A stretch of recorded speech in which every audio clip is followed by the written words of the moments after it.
Order. Before we come to the debate on British Sign Language Week, I point out that British Sign Language interpretation of proceedings are available to watch on Parliament Live TV. We also have British Sign Language interpreters in the room for the benefit of those watching from the gallery. I appreciate that some members will wish to use sign language during their contributions. Could I ask them to keep that limited and brief so as not to confuse with the other interpretations that are available? Jen Craft to move the motion. Thank you, Sir Desmond. I beg to move that this House has considered Sign Language Week.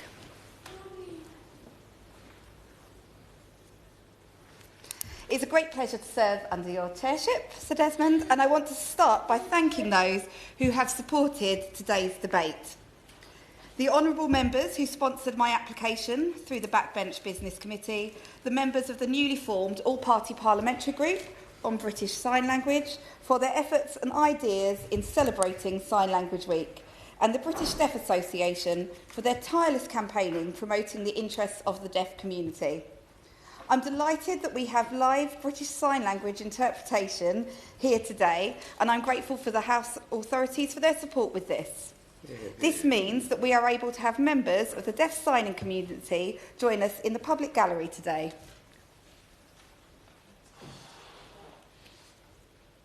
And that was welcome to Parliament, and I hope you enjoy the debate. As the theme of this year's Sign Language Week captures well, BSL is more than a language. For the 87,000 first language signers in the UK, it represents culture, community and belonging.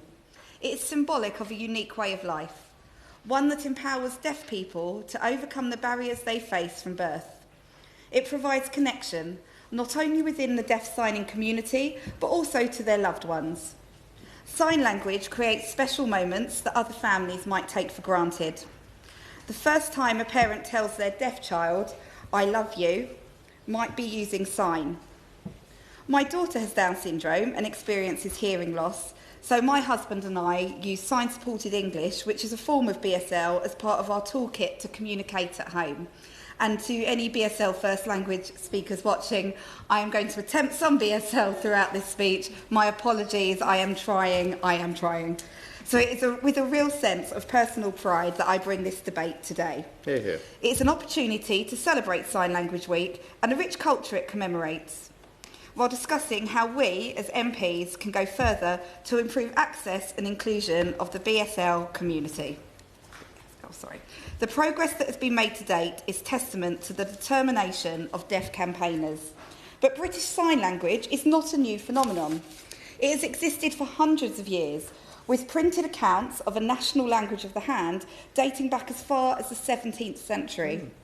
But it was only in 2003 that BSL was officially recognised as a language, and it was not until the British Sign Language Act of 2022 that this nominal recognition was translated onto the statute book with legal recognition of BSL. And I would like to pay tribute to the former member for West Lancashire, Rosie Cooper, for leading the Private Members Bill through Parliament. The Act was a watershed moment in galvanising public support, and her exceptional campaigning has left an enduring legacy. The Act legislated for the promotion and inclusion of BSL in government, with a BSL advisory board that has done excellent work to put the experiences and voices of deaf signers at the heart of government. It placed a duty on departments to prepare and publish reports on the use of BSL in their communications. So from May 2023 to April 2024, BSL activity in government communications has doubled, and the overall number of government departments who said they have not produced any BSL communications has halved from 11 to 5. However, there is still much further to go. 5 government departments is still 5 too many. Will the honourable lady give way? That's right. I thank the honourable lady, my honourable friend, I should say, sorry, for giving way, and she's given a passionate and really knowledgeable speech. I wonder if she would agree with me that this debate in terms of Parliament is a question of accessibility, and we want people where BSL is their first language to be able to not only access politics, but actually be a part of it as well. And I thank my honourable friend for his intervention. And as people will see, we have tried to learn some parliamentary signs ahead of this debate. And he's absolutely right, it is a question of accessibility.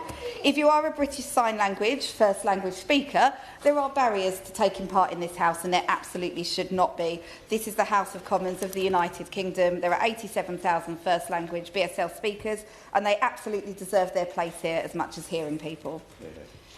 And just to reflect on that, too frequently, government consultations, including the NHS 10-year plan and the Welfare Reform Green Paper, have BSL interpretation as an afterthought, if it exists at all. And in wider society, we need to see renewed focus on the needs and interests of the deaf community. 90% of children of deaf children are born to hearing parents, but support to learn BSL is based on a postcode lottery.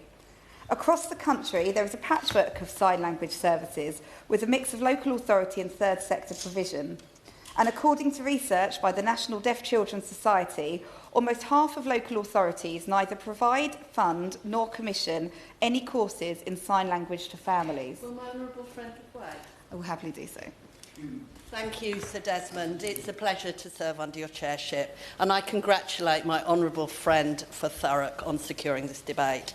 In 2023-24, 26 children in North Yorkshire were registered with special educational needs due to a hearing impairment, yet support remains inadequate.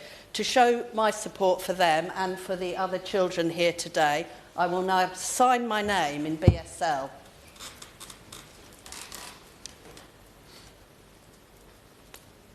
Alison. Does my honourable friend agree that deaf children need access to fluent signers as teachers? I thank my honourable friend for her intervention, and I completely agree. Deaf children really do need qualified teachers of the deaf. I would like to thank Mrs Smith, who is in the gallery today, an exceptional teacher of the deaf in my constituency. And to come back to my point about the patchwork of sign language provision for parents, there is an estimate that the availability of courses has even fallen by 34% in certain areas since before the pandemic. So parents are often told to access support through adult community colleges, and while they do provide an excellent grounding in BSL, it's usually irrelevant for the kind of conversations that parents need and want to have with their child. For example, my one-year-old daughter didn't really have too much interest in how many brothers and sisters I have, what job I want to do or what my favourite colour is, but milk, mummy, daddy, play, book and most importantly, biscuits was very much what caught her attention. And it's also hard for adults who are not naturally adept in learning languages to learn a completely new language in a way that meets their learning needs. So, Minister, I'm asking for you to work with myself, the British Deaf Association and the National Deaf Children's Society to build a pathway to ensure that parents of deaf children have access to relevant BSL lessons, no matter where they grow up. Will my honourable friend give way? I'll happily do so. Yes. I was grateful to my honourable friend, the member for Thurrock, for calling this a very important debate. And regarding what she's saying, I was very interested and very pleased to see plans for a GSE in British Sign Language following the passage of the BSL Act.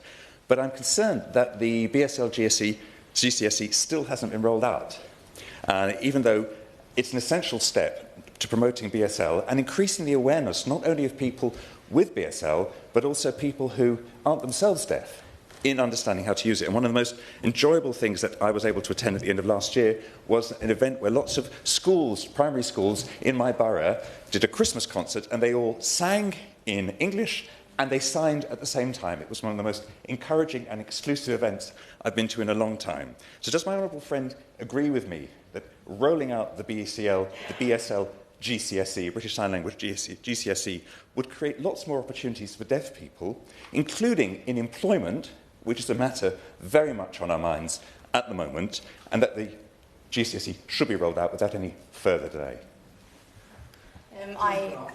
I thank my honourable friend for his intervention, and he's absolutely right. It is a real shame that the BSL GCSE is not yet part of the curriculum.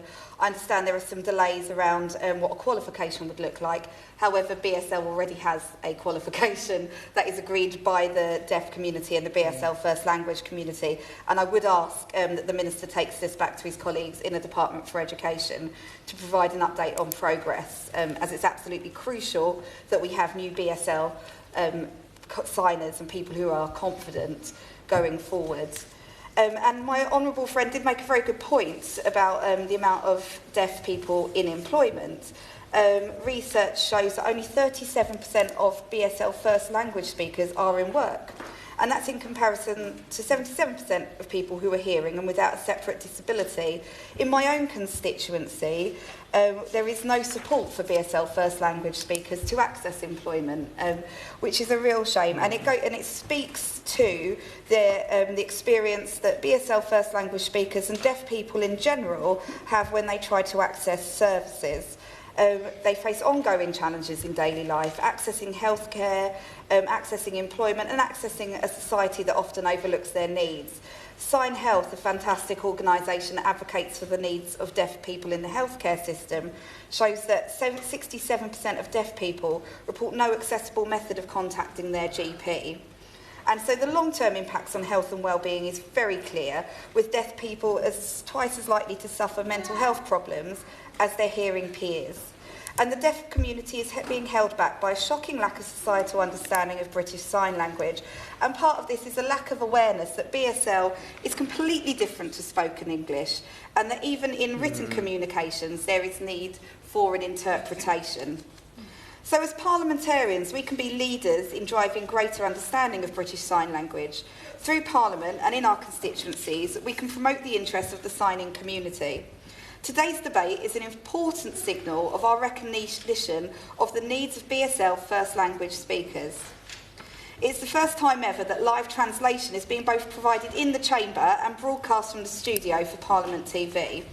And I am now the first MP to have used sign language in a debate in this Parliament, and the first to do so, I believe, since 2022.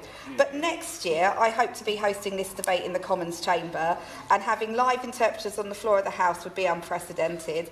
And I would very much encourage all of my colleagues from across the House to take advantage of the House's BSL scheme to learn some BSL so that they are able to better communicate with the 87,000 BSL first language speakers, and I'm sure there are a number in their constituencies, so it can only be beneficial to them. Yeah. It would be a really big milestone in demonstrating Parliament's accessibility for deaf signers.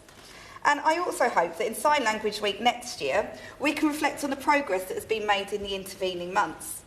19 years separated the recognition of BSL as a language and the Landmark Act in 2022.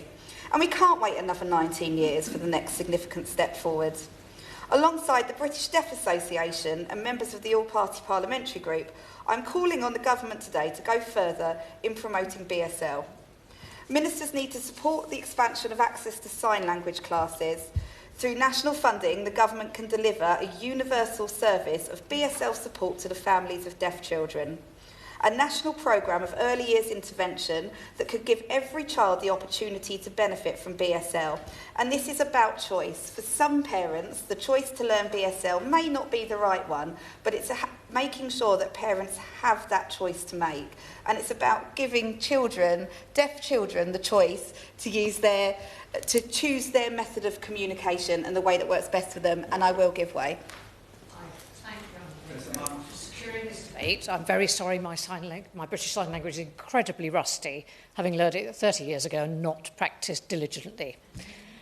I wanted to pick up on what the Honourable Lady had said about access to learning British Sign Language, and just to comment that having worked in a council as a lead member for children, families and education, it was evident to me that there are growing numbers of young people who have speech, language and communication difficulties. And if we can capture British Sign Language as a valid language for everybody and teach our nursery nurses and our early learning teachers and right the way through our schools, it would be so much better because, as I understand it, British Sign Language can be taken right the way through to level 6 NVQ. So there's no reason why every child in this country cannot have a second language, even if it is not one of the traditional languages that we would normally recognise in the academic system. Thank you. And again, I thank the Honourable Lady for her intervention. And she's quite right. I think there is a real case for children across the board learning BSL and having some BSL. And you never know, that child might be the one that it sparks a lifelong love of the language. And indeed, I believe there is a young girl in the gallery today who does have her BSL level 1 qualification, and she's still at primary school. So it really shows what is possible and what can actually be achieved. Will the Honourable Member give way? I will give way. I'm thankful. I learnt BSL because I created barriers to deaf people. So I wanted to take the barriers down. So is it right that all children learn level 1 at school? I thank my honourable friend for her intervention. And yes, she's quite right. I think all children should be offered the opportunity to learn BSL level 1 at school. And it can only, like she says, be for the benefit of breaking down those barriers to the deaf community and opening up our society for those who are BSL first language speakers.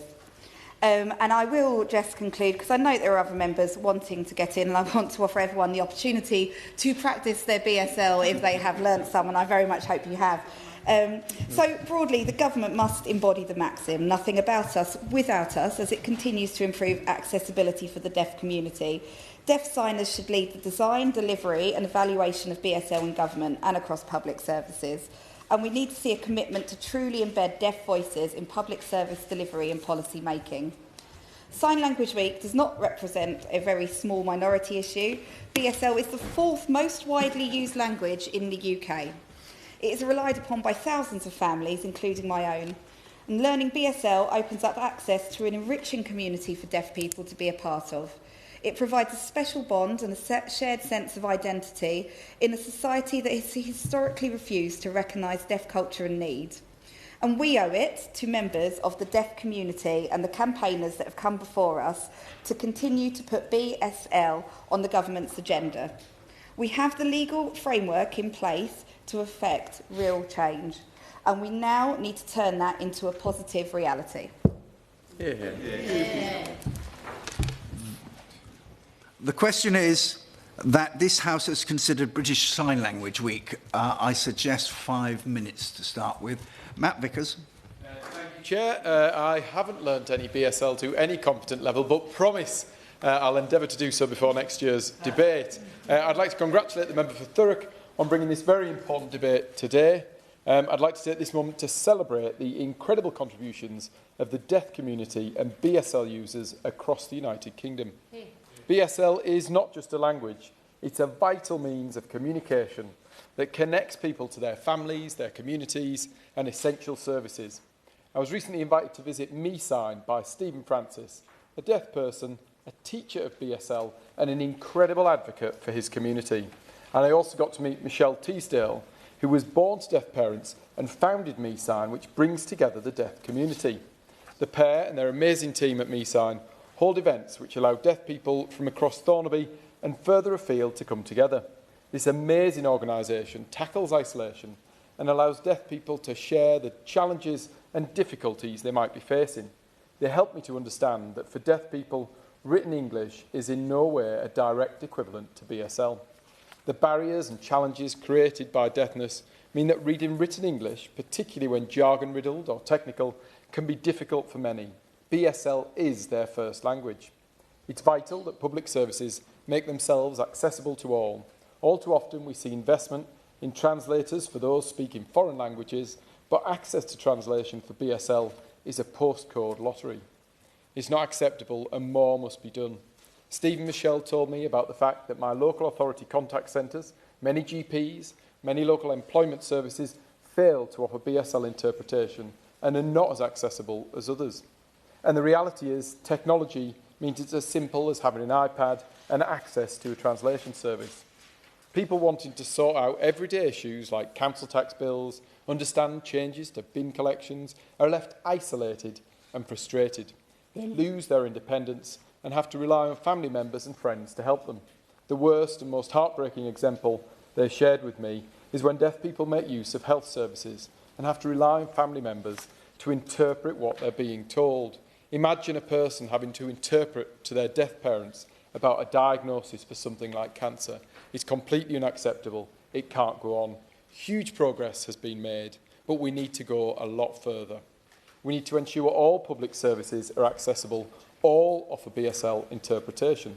I'll continue to push my local service providers to raise their standards and welcome the debate today as it seeks to raise this issue up the agenda. Thank you.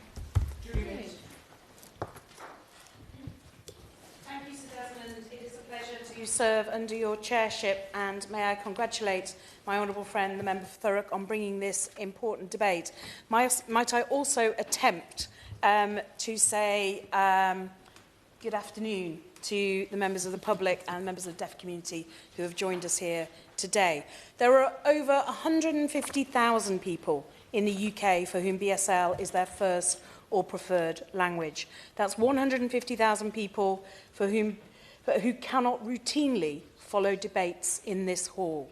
150,000 people unable to read information about how to travel here to Westminster today, or indeed anywhere across the UK. 150,000, approximately 1 in 450 people whose language has been and continues to be misunderstood and whose communication preferences often go unmet. Misunderstood because BSL, as we've already heard this afternoon, is not a translation of English, a fact that many people do not realise, and which means that too often service providers believe they've met the needs of BSL users because they provide a web chat service or email access to customer services, not understanding that many BSL users may not read English. This lack of understanding was brought home to me all too clearly a few years ago when working for an electricity distribution network. Following engagement with our deaf customers, I recommended that the network introduce video relay access into its customer services. This was initially met with bewilderment, as customer services had only recently introduced web chat, and the view was that the needs of deaf customers were therefore met. After several discussions, explaining and re-explaining that BSL is not a translation of English, video relay was indeed introduced to that customer services. And whilst a growing number of organisations now provide video relay access to their customer services, many do not. Indeed, I did a quick check ahead of today's debate, and that confirmed that my constituents in Carlisle and North Cumbria, whilst they can access their water company by video relay, they cannot do so with their gas and electricity networks. And if you consider how vital those utilities are, I think we need to do more, and certainly I will be writing after today to my electricity and gas distribution networks to urge them to introduce video relay. British Sign Language is a beautiful language, but its users can face less than beautiful consequences as a result of using it. BSL users can face social exclusion as a direct result of linguistic exclusion. This can negatively affect their employment, education, access to healthcare, and the navigation of the justice system, and indeed victim support. And the concerns we all have about our public services become doubly concerning when you can't routinely access information about those services. That's why, and we've already spoken about it this afternoon, the 2022 Act introduced by the former member of West Lancashire was a major step forward. That requirement to produce a report every 3 years on the use of BSL by ministerial departments is key to ensuring that government communications are as inclusive and as accessible as possible. And I welcome the Labour government's commitment to continuing to improve the accessibility of government communications to the deaf community and BSL users.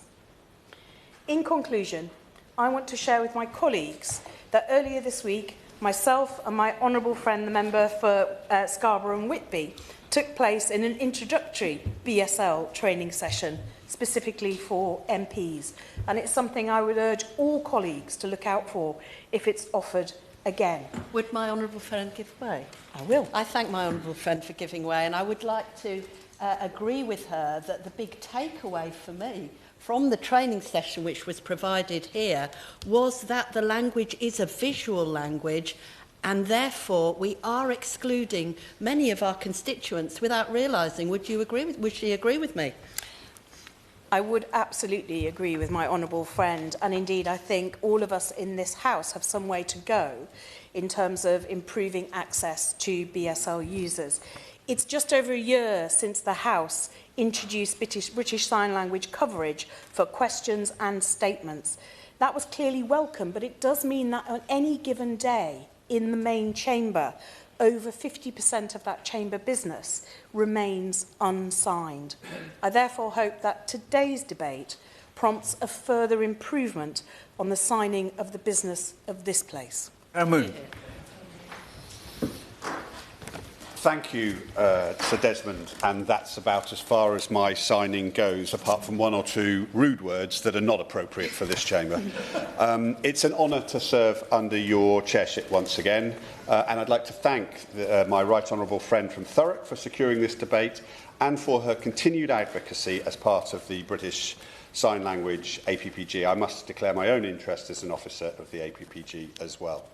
Chair, as a hearing person, I cannot claim to have direct experience, but I would like to describe the experience of Katie and her son Alfie from Iluggan in my constituency of Campbell, Madruth and Hale. Katie first learnt that Alfie was born with hearing loss when he was just 7 weeks old. By the time he was 10 weeks old, he was fitted with hearing aids, and the diagnosis came with a flood of appointments, hospital visits and advice from professionals, all of whom were hearing, and although no fault of their own, were perhaps not best placed to understand the needs of a deaf child. Katie's initial question as to whether she and her family would need to learn BSL to communicate with Alfie was the first question she asked. She was reassured that they would not need to, and she accepted this advice with relief. Looking back, however, it seems bizarre that Katie was not provided with the opportunity as soon as possible to learn BSL to begin to communicate with her son. Alfie struggled to keep his hearing aids on. Always having fun, even at the beach, he would roll them in the sand and throw them into the sea. Alfie's parents were told to persevere, but they couldn't help but feel the weight of their son's isolation during those early years, unable to hear the world around, to engage in conversation, or be part of the joyful moments many of us take for granted. Katie's story is one of both frustration and determination. She began to campaign for better access to BSL training for parents of deaf children and soon discovered that the current support system was failing families. Free or affordable BSL courses were not readily available. Many parents were unable to find the resources they need to learn how to communicate with their own deaf children. As Katie worked with the British Deaf Association and the National Deaf Children's Society, she uncovered the immense barriers that exist, such as the cost of the courses, the lack of funding, and the exclusion of parents from programmes designed to help them. Katie's goal is simple. She wants all parents of deaf children to have access to BSL. She believes that no parent should have to fight for the right to communicate with their child, especially when a solution already exists. Through her campaign, she has gathered tens of thousands of signatures in support of free BSL courses for parents and guardians. She is determined to ensure that future generations of deaf children will not experience the isolation and frustration that so many adults in the deaf community have faced. Alfie's journey has been life-changing for his family, and while they're making progress in learning BSL, Katie knows that it shouldn't have to have been this difficult. Deaf children have the right to full communication, and families should not have to battle the system to ensure that their children are included and supported. Katie's story is one of countless families across the UK, and I pay tribute to her as a campaigner and as a brilliant mum. We must ensure people can choose to learn BSL freely and access training. I've been so impressed with Katie's work as a campaigner that I was delighted to have the opportunity to employ her as a caseworker in my constituency office, and Katie joins us in the public gallery here today. This brings me to two quick key points.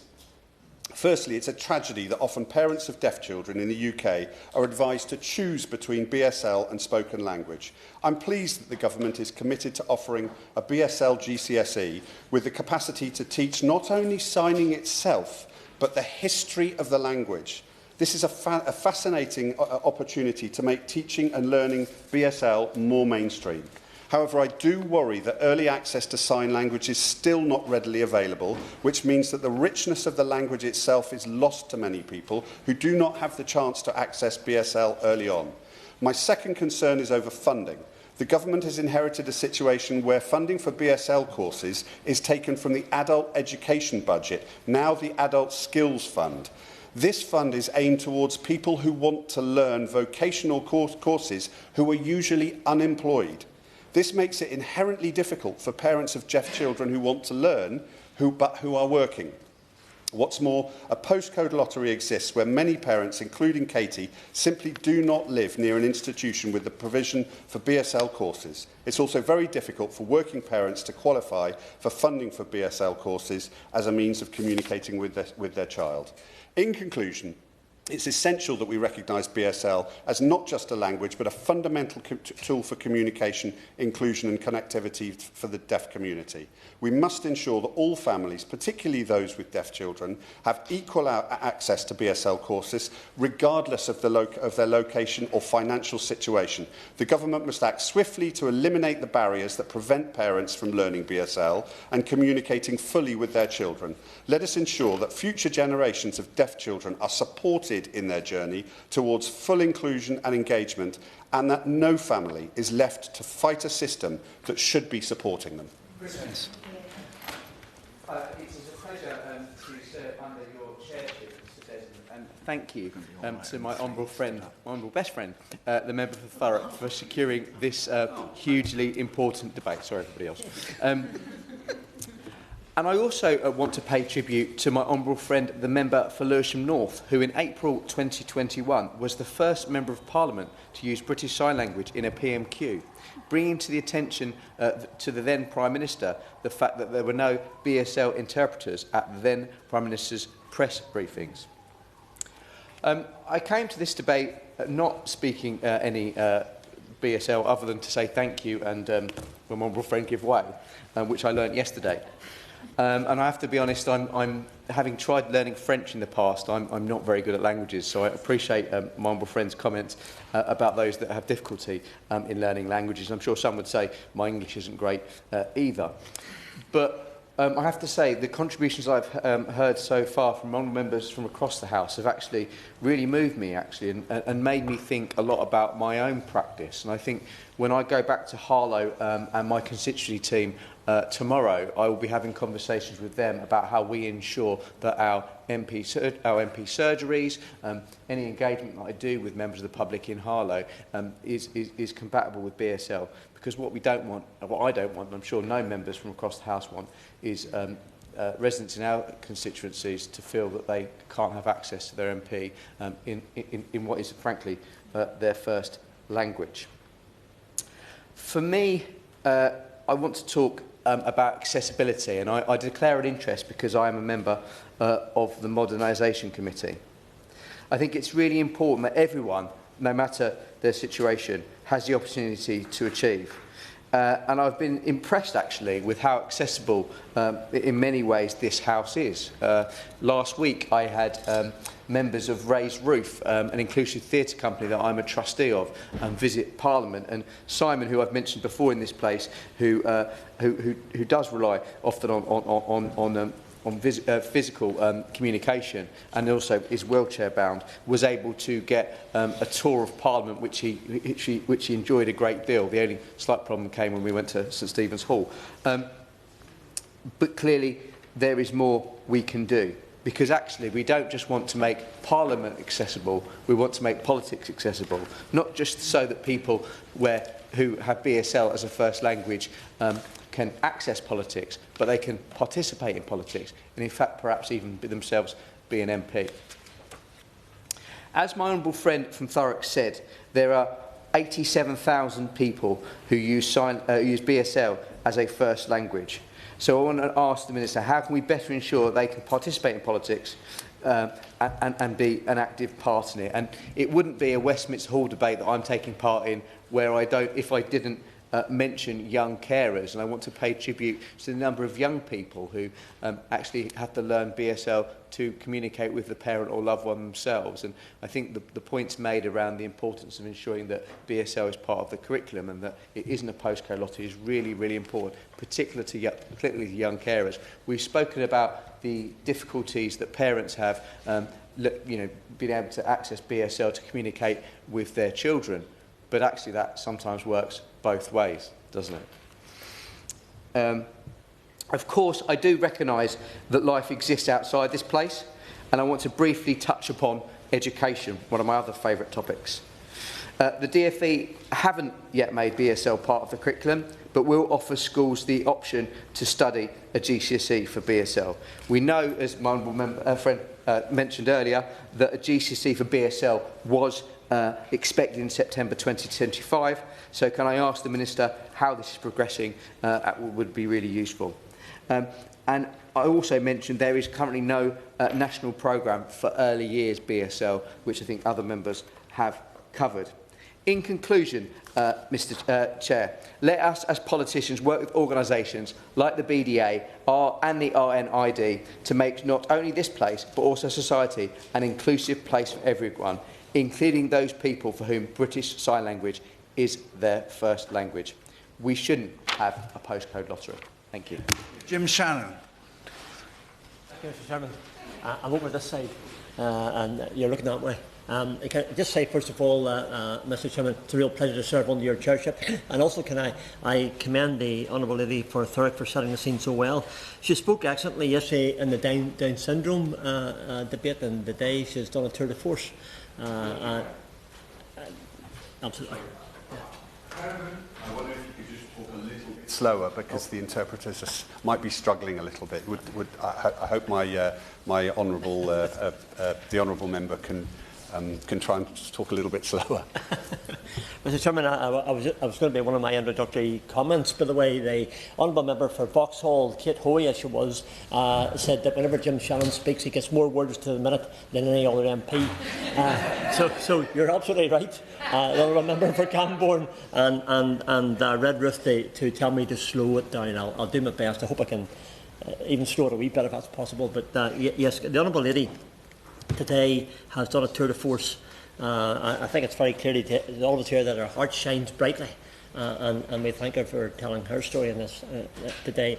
And I congratulate all the other members who have had the ability to learn the sign language in relation to what to do. The honourable member for Camborne and Redruth referred to one of his staff members here. Keep a tight rein on him. I say that with jest, of course, because the honourable member works very hard in this house, and we all recognise that. In Northern Ireland, we have two sign languages, and it's because we've got two traditions, and there's a purpose behind it. It's part of what was the Belfast Good Friday Agreement, and we had the British Sign Language, and then we had the Irish Sign Language.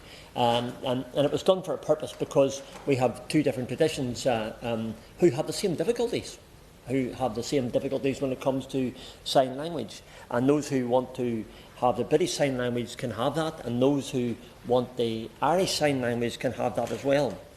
That was announced in March 2004, when the Secretary of State announced the formal recognition of the British Sign Language and the Irish Sign Language as languages in their own right, following similar recognition of BSL in Great Britain. Some of my staff members who are very assiduous, I'm only as good as my staff members. I say that honestly because it's true. And when we had some constituents come in who were challenged and had deaf issues, Mr. Chairman, my staff members had decided that they would have to learn some of the sign language, and they did so they could communicate with those who come into the office, with their parents, obviously, to be fair, but so they could actually want to be able to engage. There's two reasons for it. First of all, to understand what they want, but also to have a social engagement. I think it was the Honourable Member for Camborne and Redruth referred to the difficulties that people have. You want people to we can't hear anything. You don't know what's happening around you. And my staff felt that would be important to do that in a small way. But it just shows that sometimes we have to do things outside of our own systems that we have. The British Sign Language, the Irish Sign Language in Northern Ireland have their own grammar and their syntax systems, rather than being visual reflections of other language. So we have a very, I believe, a very good system in Northern Ireland. And I should have said I'm very pleased to see the Minister in his place. I don't think I've had a debate just yet where the Minister has been the Minister to respond to any of the debates. So I look forward very much to hearing what the Honourable Gentleman has to say, and also the Shadow Ministers as well in this debate. British Sign Language is the first or preferred language of communication to have approximately some 3,500 members of the deaf population of Northern Ireland, while approximately 1,500 use the Irish Sign Language. I'm aware that schools have incorporated, and they have done some perhaps maybe basic sign language, and I also have to say, and I'm glad to do it. It's another angle of. It's not it's another requirement, but it's another way of doing it. We have many churches. No secret that I'm a Christian, and I like to understand that we're moving with society. In other words, if there's a language issue at church for children, whenever you're preaching the gospel or preaching the word of God or reading the Bible or praying, that you have sign language in your churches. So there's many churches. I know you'll be glad to hear this as well, Mr. Chairman, in relation to sorry, I'll move on. In relation to that, can I also just say that the Police Service for Northern Ireland have launched a new sign language video relay service for deaf people. It's brilliant what they can do. There's a 24-hour, 7 days a week access to the facility on signed video app or via a call button on the PSNI website. I'd ask the Minister, if we've done it with the PSNI in Northern Ireland, perhaps maybe we need to do it just here as well. And one last one, just to say, the Gladiator, Fury, she was and is deaf, but look what that lady has done. There wouldn't be one man in this chamber would take her on, never mind any other lady. I know I wouldn't anyway. And I just say this, if Fury can do it, you know something, you can do it as well. 4 minutes. Matt Turner. Thank you, Sir Desmond. It is a pleasure to serve under your chairmanship. And I'd like to congratulate my honourable friend, the member for Thurrock, for securing this important debate. I too declare an interest in that I'm an officer of the APPG. I'd like to extend my thanks to Watford Deaf Club, who were kind enough to host a hustings event for the general election in June 2024. And I'd also like to thank Helen Austin from the club, who has helped to identify some of the many challenges the deaf community face as part of day-to-day life. At that hustings event, I was struck by two things. Firstly, how disappointing it was that society at large doesn't adequately consider integrating deaf people into our culture, systems and public life. And the result of this is a discernibly disadvantaged experience in some aspects of what hearing-able people are able to take for granted. The second thing I was struck by is how frustrated and upset some members of the community are about that first point. As politicians, we need to be very careful that we are being inclusive, that we are accessible, that we are available to all of our residents. Currently, we are not. And I say that with my hand up first amongst many. My local deaf club does say, we're so glad that BSL was recognised by the DWP in 2003 and that the BSL Act was passed in 2022. But there are still so many issues that BSL users meet every day. Some of these issues include, and I'd like to read some comments here from people who've responded, BSL interpreter availability. It's great when they're in the room at televised events, e.g. political conferences and briefings, but this often means that they're hidden in the corner, and this means that angles of vision can be difficult for BSL users viewing on TV. The deaf community would like them to be front and centre, like in America and New Zealand. Being tucked away makes the community feel like people are embarrassed of BSL, and by extension, them. Signed TV programmes are put into ghettos, and often at unhelpful times, which appear and disappear with no notice. And this also makes the community feel second class. Not all programmes are subtitled. Smaller channels aren't expected to do this. And sometimes the automated subtitles don't keep up with speech, a phenomenon, excuse my language, known as craptions. Certainly, not all programmes are signed. Members of the deaf community point out to me that they pay 100% of the TV licence, but they don't get access to 100% of the programming content they contribute to. Additionally, and here I confess guilt of my own, not all politicians subtitle their videos, making democracy inaccessible. My Deaf Club says, we'd love BSL interpreted videos, but subtitles would be a good start. It is best practice to make social media posts accessible. Personally, I do try, but there is clearly room for improvement on my own feeds, and no doubt others too. In terms of access to public services, the community has raised particular difficulties when accessing them. This is something that was raised during the aforementioned hustings event, but obviously continues. With regard to the NHS, access is still unreliable and inaccessible. And I quote, "Deaf people have to chase staff in their second language to find out if anyone has bothered to book an interpreter for each and every appointment at hospital, with a GP and other NHS services, and to fight for one when they haven't, despite this being their right under the Accessible Information Standard, so should be automatic. Health services being outsourced is another massive issue. They often find buildings are inaccessible and you have to speak into a box. There's no way to sign and no one seems to know if they are covered by the AIS. And if so, whose responsibility it is to find or pay for and book the interpreter. MP and councillor surgeries have also been raised. How can the community access them and have BSL interpreters present? And certainly, I think this is a great idea and will be taking it on board in terms of my own surgeries. Communication with the emergency services is a problem as well. My local deaf club has highlighted a case of a member who was sexually assaulted and, despite repeated requests, never had access to a BSL interpreter when talking to the police. And this is shocking. It's no longer it's no longer a police liaison with the deaf in my county of Hertfordshire, and this is also disappointing. Many, if not all, of these problems can be solved through basic training and understanding. Engagement with the big charities. It's vital that our efforts here in this place and as parliamentarians when dealing with the big charities to make sure that national efforts are made and connected with local communities. Otherwise, we risk ignoring them as individual people and creating or reforming services in ways that do not work for them. Benefits reform. And finally, it's important to acknowledge that there is a great deal of concern amongst the community regarding the forthcoming benefits reforms. Now, while we still await final details, it is vital to acknowledge that supporting this community is needed to cover the additional costs of living with deafness. For example, paying for BSL interpreters in person or online, a requirement that impacts people whether they are employed or not. Sorry. It has been an inspiring debate and I look forward to taking action to help address the issues raised with us here today. Thank you. 3-minute formal limit. Amanda Hack. It's a pleasure to serve under your chairmanship, Sir Edmund. Firstly, I wanted to thank the Honourable Member for Thurrock for securing this incredibly important debate and wanted to reiterate her point that we're talking here about is fundamental communication and giving opportunity to every person to learn and to access all the services they so desperately need.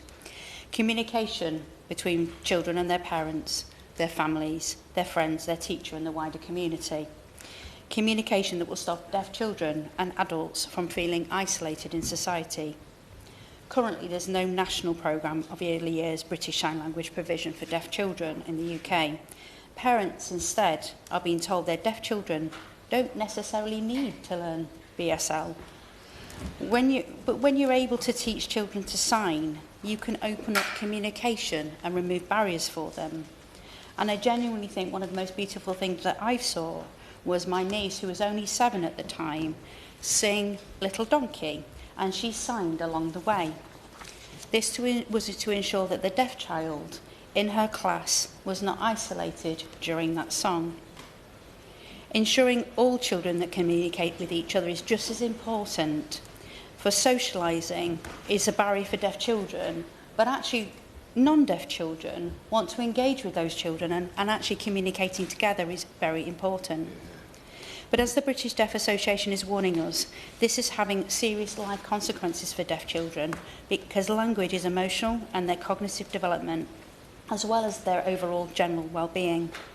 Deaf children are taught that merely coping is the highest they will ever achieve. And there should be no reason to think that a deaf child is any less able to achieve top grades, their dreams, to achieve their career goals than any other child. We just need to open up that opportunity for them. Families are having to pay just to learn how to communicate through sign language with their child, and often these lessons are framed around receiving qualifications. For most parents, it's not about the qualification, it's about getting to read a bedtime story, ask a child about their day, and the lessons are often not tailored around actually just communicating with their children. Whilst it's fantastic that Level 1 courses are being offered across Leicestershire, in local libraries and leisure centres, we need so much more. Most classes in my community of North West Leicestershire, being a rural community, are offered just online. We know that face-to-face learning is much, much more effective. With this week being British Sign Language Week, it's more important than ever that we recognise the barriers deaf children and people face if they're unable to communicate with their peers, and there are very simple solutions to this. I just want to end by joining the British Deaf Association in believing that deaf children in the UK and their families have a right to learn British Sign Language, and therefore receive the linguistic and cultural enrichments that will come with it. I look forward to hearing the Minister's response in this incredibly important debate. Clive Jones. Thank you very much, and it's a pleasure to serve under your chairship, Sir Desmond. I would like to begin by expressing my thanks to the Honourable Member for Thurrock for securing this very important debate during Sign Language Week. Her dedication in advocating for British Sign Language is commendable, and her tirelessly campaigning is a sign that the 2004 intake of parliamentarians is one of the best. I'm really sorry that I don't have any sign language myself. My mother lost much of her hearing as a teenager and lived to the age of 93 using aids for as long as I can remember. If she had been able to learn BSL, then I'm sure that her life would have been much easier. I and my Liberal Democrat colleagues share the Honourable Member for Thurrock's belief that all deaf and hearing impaired individuals have the right to participate in society fully and independently. This is not just a theoretical right, it is a basic human right, too often remains unrealised. The Liberal Democrats have a long history in this area, pushing for British Sign Language to... Honourable Member give way? Yes, happy to. Thank the Honourable Member for giving way. It's a pleasure to serve under your chairmanship, Sir Desmond. I'd like to thank my honourable friend and the member for Thurrock for arranging this debate. 25 years ago, I worked at the Royal National Institute for Deaf People, where I learned how important BSL is as a means of communication for deaf people and as a rich and important part of the cultural identity of the deaf community. Would my honourable friend agree with me that it is essential that deaf people have access to BSL along with their parents, not based on who can pay for those courses, but based on need and based on enriching the language and the cultural identity of the deaf community? Hey, I'd like to thank the Honourable Member for her intervention, and I can only say I 100% agree with everything that you said. So, Liberal Democrats have a long history in this area, pushing for British Sign Language to be given legal status. We have worked for change since one of our councillors, David Buxton became the first deaf sign language politician in the UK to be elected as a borough councillor in the UK. He co-founded the Liberal Democrat Disability Association and has extensive experience campaigning and doing incredible work across the UK in advocating for the deaf community. I know that David fought hard in 2022 for the British Sign Language Act, which officially recognised BSL as a language in England, Wales and Scotland. This was a significant victory, but we must acknowledge that this is only one step on a much longer journey. Recognition is essential, but it is not enough. We need respect for BSL alongside tangible pathways to a world where deaf people can achieve their full potential. We're therefore concerned by the previous Conservative government's legacy of cuts to British Sign Language interpretation services for deaf people accessing health services since funding was withdrawn for the BSL Health Access app. It is deeply unjust that BSL users currently have to rely on asking for reasonable adjustments to be made through the Equality Act if they want to access information and services. Furthermore, these adjustments are usually written notes rather than being provided with a BSL interpreter. We are committed to seeing more deaf BSL users elected to public office and political office, and a good step forward towards that aim is wider access to services in BSL. Extensive research suggests that the best time to learn a second language is during the ages of 6 to puberty. And the opportunity for access to language experience is crucial, especially for deaf children's language, emotional and cognitive development. It is why the Department for Education should commission a feasibility study into the introduction of BSL lessons in primary schools. This would embed the teaching of basic BSL from an early age, with expert findings to be offered to devolved education departments to share the best practice across the United Kingdom. Furthermore, we support the rapid introduction of GCSE equivalent qualifications in BSL in England. Such qualifications would provide a clear, formal pathway for students to gain fluency in British Sign Language. Yet it's deeply concerning that despite the government's commitment to rolling out this qualification by the start of 2025 academic year, the implementation of BSL into the national curriculum continues to be delayed. There is a very real risk that further delays in implementing BSL qualifications will deprive the next generation of BSL users of the access and opportunities they so rightly deserve. Without this opportunity, deaf children may grow up without the proper foundation to navigate the world fully and confidently, which is simply unacceptable. Can the Minister commit today that the BSL GCSE will not go the way of the Welsh equivalent and eventually be scrapped? Please can the Minister give more specific details as to when Ofqual's proposed assessment arrangements for public consultation and their technical consultation will be launched? Thank you. So, Mims Davis. Thank you, Sir Desmond, and it's a pleasure to serve under your chairmanship. And it's a pleasure to respond in this important debate on behalf of His Majesty's loyal opposition.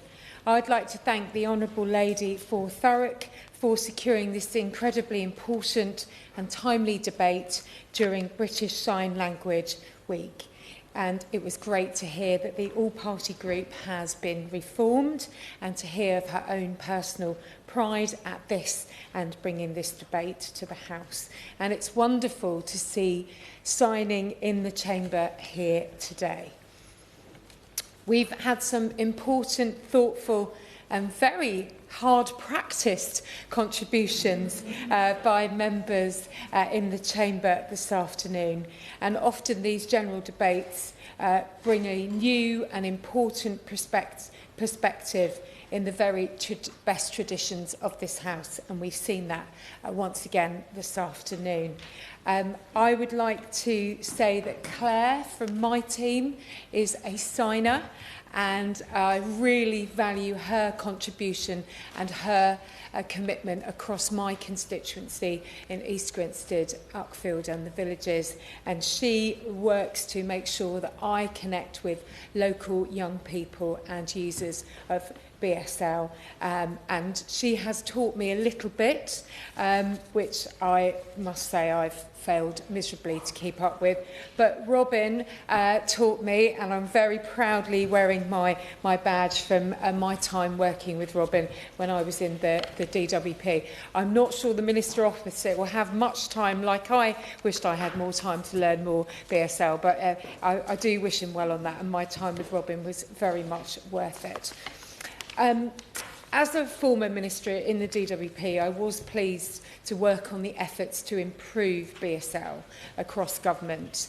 And I think we've made some excellent progress. And I think our work and our legacy as Conservatives, working on that legislative change, implementing Rosie Cooper, is amazing work around the British Sign Language Act for 2022 was brilliant and ably supported by my colleague who has not left the field when it comes to working on this, Chloe Smith. So by recognising BSL as an official language, rightly improving the reporting duties, was really leadership from the top of government on improving BSL in official communications. Of course, like everything, always more to do.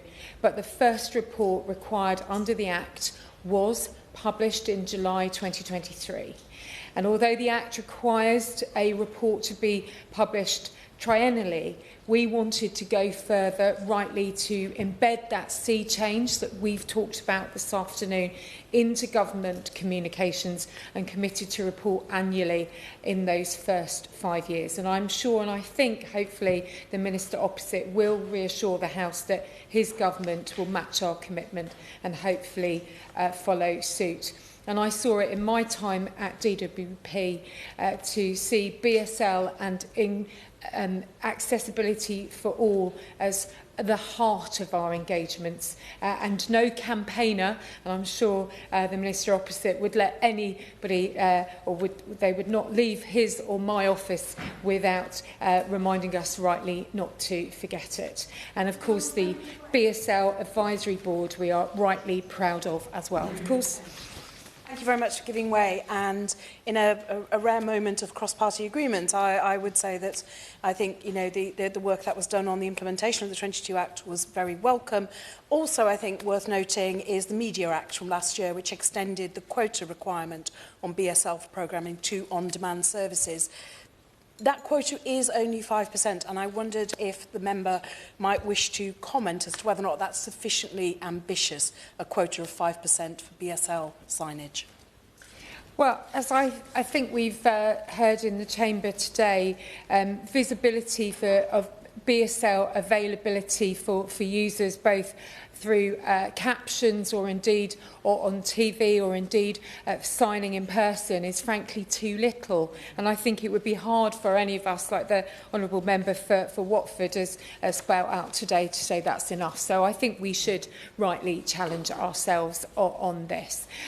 So BSL was first recognised as a separate language in March 2003, and as we've heard, around 150,000 regular users. But in fact, you can go back to the early documentation of 1576 in the registry offices of St Martin's Church in Leicester, where a marriage ceremony apparently took place between Thomas and Ursula, and it showed that love is blind and love can also be deaf, and it's a wonderful way of hearing how that passage of love played out, and I enjoyed finding that out from one of my colleagues. And in fact, it was 50 years ago that British Sign Language was officially introduced in that formal recognition. And again, as we found out in the Chamber this afternoon, still very much to do to embed it into our school system.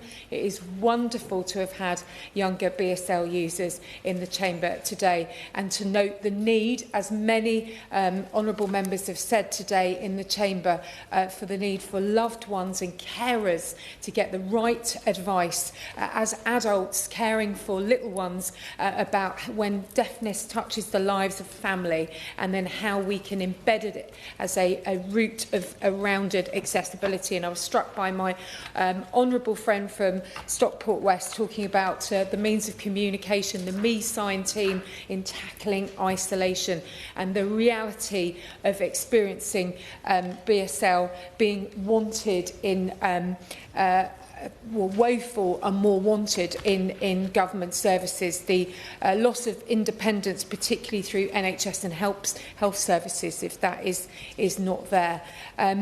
I also wanted to touch on the point made by my honourable friend for Strangford. I think the first time he's ever spoken quite so slowly. But as usual, got all of his points in and raised things in his community that make such a difference. And when it comes to BSL services in healthcare, the 111 British Sign Language service across the board just aren't enough. And he highlighted some progress, yet some areas where we're left wanting. And of course, around mental health support as well. I talked about isolation earlier on, and I think this is an area we can very much improve on. If I may turn, Mr Chairman, to some of the questions this afternoon. In the most recent report in December 2024 found the important progress in terms of government communications in the Home Office, in the Cabinet Office and DWP, and as I talked about, a legacy there, but still more work to do. And we heard just this afternoon about the changes in Wales, if I may, where unfortunately the work across the Senedd not being enough in terms of BSL and the access in Wales. And of course we heard about the GCSE in Wales being scrapped in October 2024. Now the British Deaf Association Cymru called this a slap in the face, and we've heard today that the real tangible difference for young people in terms of the opportunity of the BSL GCSE being ready for 2025 in England. I think it's hugely disappointing that perhaps we haven't answered this as set out in our plan of how we would deliver this. So I hope the Minister can commit on behalf of his government today every sinew to strain to see whether perhaps that GCSE can be taught in classrooms for pupils and adult learners alike. And in fact, in my previous roles, I met many young people who wanted to learn that as a language, as pointed out by the member for Chelsea and Fulham today as well. I think I need to conclude. I'm looking at... Oh, I don't need to conclude. OK, well, in that case, I had a couple more points to make, if I may. In that case, oh gosh, how exciting. So in terms of the wider access to BSL, if I could turn to the access in government communications and around the Disability Action Plan, the honourable gentleman know that I took forward as Minister in his department in February 2024 a commitment to 32 actions to make the UK more accessible for disabled people to work, live and, importantly, thrive in. If I could ask the honourable gentleman, what has happened to the update on this and what can we expect? Because if we heard today, the actions and indeed the outcomes and needs for our young people, disabled people and users of BSL haven't changed, and what is his commitment to this in the department following on the legislative changes that came through in the Language Act of 2022. I think the conversation that we've had this afternoon is absolutely the right one, and I look forward to this being in the main chamber of the House of Commons next year. May I congratulate the Honourable Lady opposite for bringing forward this to debate. As has been highlighted, the interest and need for BSL interpreters, I don't think has ever been higher. I urge the Minister to outline the steps that this government will take across all departments, using his leverage through the equalities role as well, to increase those communications across the board, particularly in times of national need and national urgency. It was something that I was very close to making further announcements on when I was indeed in the department. And hopefully we have come very far since 1576 in the act of love that I talked about earlier, but there is clearly much more to be done in terms of this arena, helping people to thrive, move into employment, but above all feel part of the whole wider society with full accessibility for all. And I thank everyone for joining us in the chamber this afternoon. Thank you. Minister.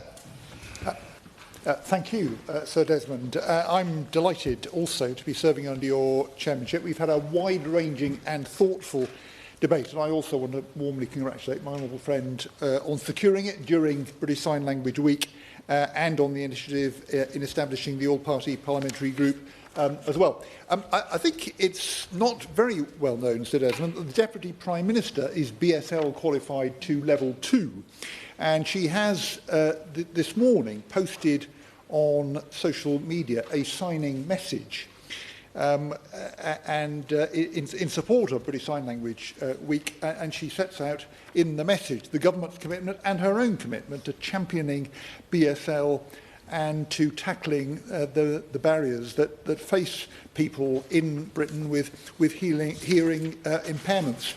But this week, I will give way. I thank my honourable friend for giving way. And does he agree with me that there's still a long way to go to make BSL accessible for everyone who needs it? And it's important that deaf people are not only included in these conversations, but that they lead those conversations. And will he share my delight in seeing BSL interpreters here today in Westminster Hall, and that gives a message to deaf people that they are welcome here? I'm very glad to do so, Sir Desmond, and I completely agree with my honourable friend. And this week does give us a chance to celebrate British Sign Language and Irish Sign Language as well. As we've heard, 151,000 people use BSL, 87,000 have it as their first language, and it is the UK's fourth most widely used indigenous language. And that is a very large group of people with a great deal to contribute to our economy and our society. And it's right as well to take this week as an opportunity to highlight, as my honourable friend said, the rich culture around BSL, of which lots of people are unaware. I mean, I was intrigued that American Sign Language is completely different to BSL, arising, I think, from its origins not long after American independence, when, I suppose understandably, Americans wanted more to do with the French than the British. And that's shaped how American Sign Language is today. But we've heard about the 2022 Act. I echo the tribute to our former colleague Rosie Cooper and to Chloe Smith, the then Minister, as well. And it is driving improved accessibility of government communications, and in this government we are going to implement it in full. My honourable friend has very reasonably asked why the BSL version of Tuesday's Green Paper has not yet appeared. I can only apologise for that. But what I'd say to her is that the 12-week consultation clock will not start until all the accessible versions are published in early April, a BSL version amongst them, so that BSL users will have a full 12 weeks to respond. But the Act requires the government to publish, as we've heard, a British Sign Language report, setting out each department's steps to promote and facilitate the use of BSL in public communications. The first of them, the honourable member speaking for the opposition has reminded us, was published in July 2023. The second was a bit delayed by the general election. It appeared in December, but I would echo the commitment that she set out to annual publication in those first 5 years. And as my honourable friend from Thurrock said, BSL activity has more than doubled across government since that first report, but there's still a long way to go. And I have noticed impatience in some quarters about the speed of progress. The new lead ministers for disability are going to have an important role here. We discussed the BSL Act at our first meeting in December and the reporting framework for it, and again in our second meeting, which was last week. We are going to keep progress under review, and of course there will be the opportunity for me there to discuss a number of the issues that have been raised in this debate. We are going to publish as well a BSL plan for each government department with the third BSL report, which we'll be publishing in the summer.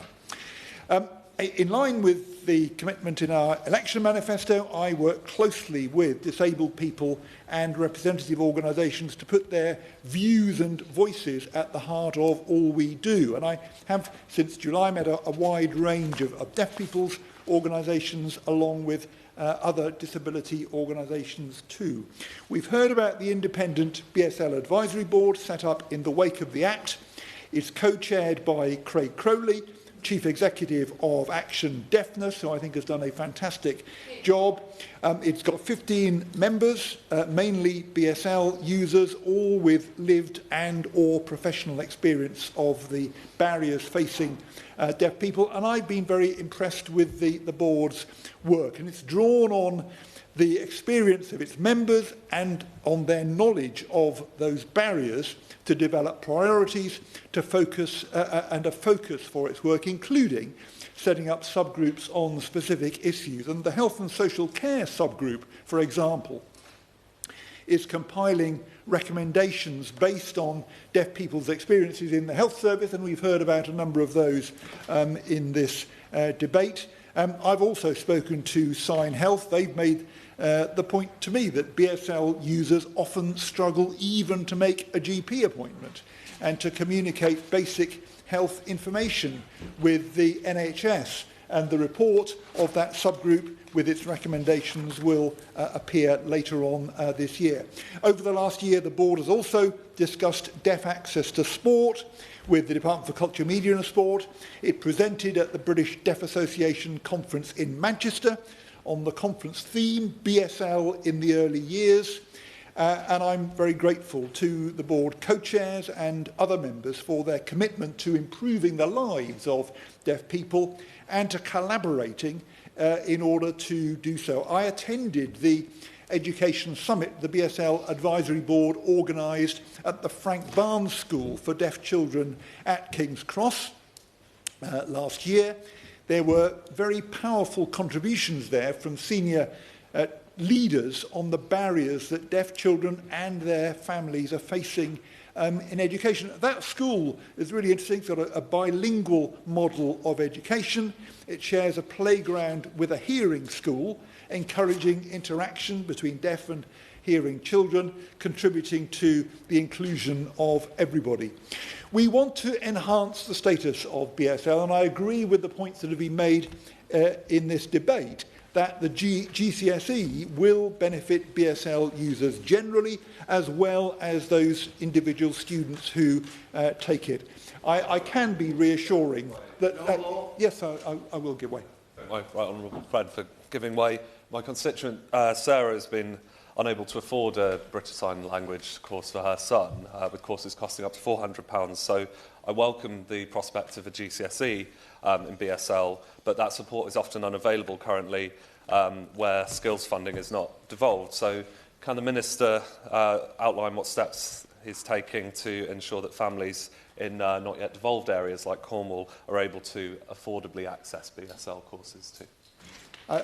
Yes, Sir Desmond, and the situation in Cornwall has been raised by my honourable friend, the member for Camborne and Redruth as well. My understanding is that the Adult Skills Fund will be devolved in Cornwall or under the agreement, the recent agreement, the devolution agreement that's been reached, so that the fund will be devolved from the next academic year, the coming academic year, 25 to 26. So there is an opportunity for local decision making in the future. My honourable friend from Camborne and Redruth rightly made points about the way that funding has been used typically in the past, and it's not always, decisions certainly not always been made that courses along those lines are provided, but there is at least the opportunity to do that following that devolution deal. But I do want to reassure the House about the continuing commitment to the GCSE. Ofqual is now finalising the assessment arrangements for it. It's working closely with exam boards and BSL organisations to ensure that there is a fair and reliable assessment process. Ofqual met with the BSL Advisory Board to discuss this on the 5th of February.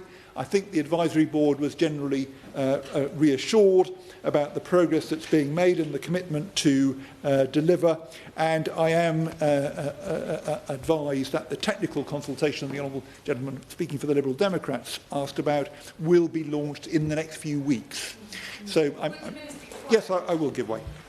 I'm grateful to the Minister for the reassurances.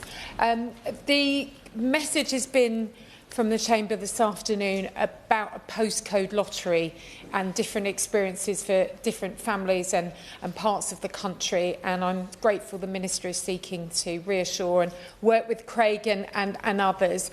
Could the Minister undertake to work with our devolved nations? I mentioned the challenges in Wales. There's further progress in Holyrood, so that the postcode nature again doesn't extend despite the good efforts of his good offices. Yes, I'll be very glad to meet with representatives of the devolved governments and to cooperate with them on this, as in many other areas. I'll give way a final time that I think I'm going to need to. One question I asked in my contribution. I outlined that the PSNI Police Service in Northern Ireland have a 24/7 video system whereby those who have hearing problems can contact, and then somebody comes out immediately on the system to be there for them right away. Can I ask the Minister, would that be something that maybe the Minister could push forward here in the mainland here with police forces to make sure that they have something similar? Thank you very much. Well, I welcome that innovative arrangement. If he'd drop me a line about it, I'd be very interested to look at it further. But I think it's perhaps an example of what we were hearing of some of the energy companies operating for their customers, and I welcome it.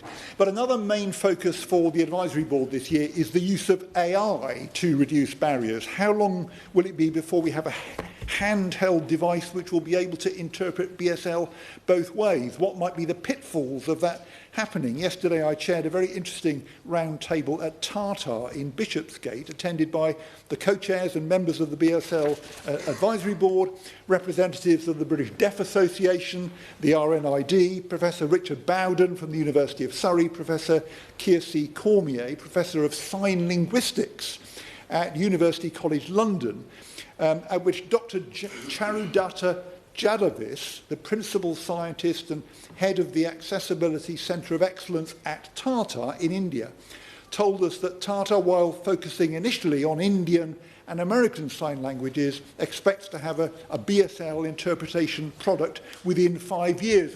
We discussed the ethical and cultural issues around that. How can software interpret the nuances in facial expressions? Much more important, I believe, in BSL than is the case in Indian Sign Language. How do developers decode which BSL, decide which BSL version to implement? How will regional accents, which can provide a BSL user very valuable information about the signer, how will those be handled? These are very interesting topics, and as members have said in this debate, deaf people need to be in the driving seat in resolving them. Tech can certainly help deaf people overcome barriers which too often and needlessly block opportunities that others take for granted. We want more of that potential to be realised. The government has taken important steps around equal pay, flexible working. On Tuesday, we launched our 12-week consultation on mandatory disability pay gap reporting, including, I am pleased to say, a BSL version of the consultation document. We want deaf people to get the support they need to thrive in the workplace, recognising that too many don't at the moment. Sir Desmond, implementing the BSL Act is only just beginning. Let's all keep working together to deliver the access and inclusion for deaf people that all of us want to see. I'm again grateful to my honourable friend and to everyone who's contributed in this important and welcome debate. I'm grateful to those in the public gallery for their interest. Let me express particular thanks to the interpreters who've supported us today. And through you, Mr. Chairman, thank Mr. Speaker for enabling them to be with us. Thank you. Jen Craft, to wind up. Thank you, Sir Desmond. I would first of all like to thank all the members who've taken part in this debate, particularly those who have taken the time to learn some BSL, and also to extend my thanks to the interpreters who have made it possible for the deaf community to join us today.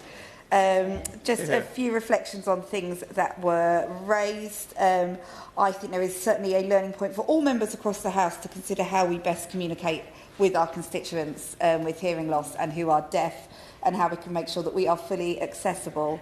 And I will certainly be raising with my utility companies in my constituency with thanks whether or not they have taken measures to ensure that there is BSL interpretation for those who need it.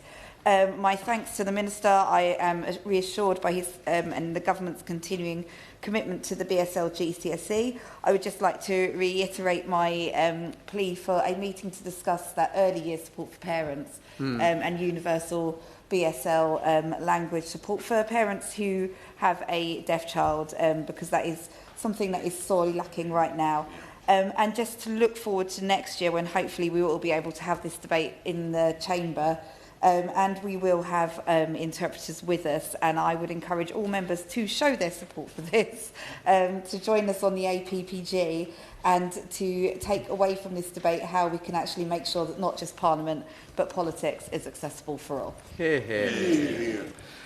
The question is that this House has considered British Sign Language Week. As many are of that opinion, say aye. Aye. Of the contrary, no. The ayes have it. The ayes have it. Order, order. The sitting is suspended until 3 o'clock.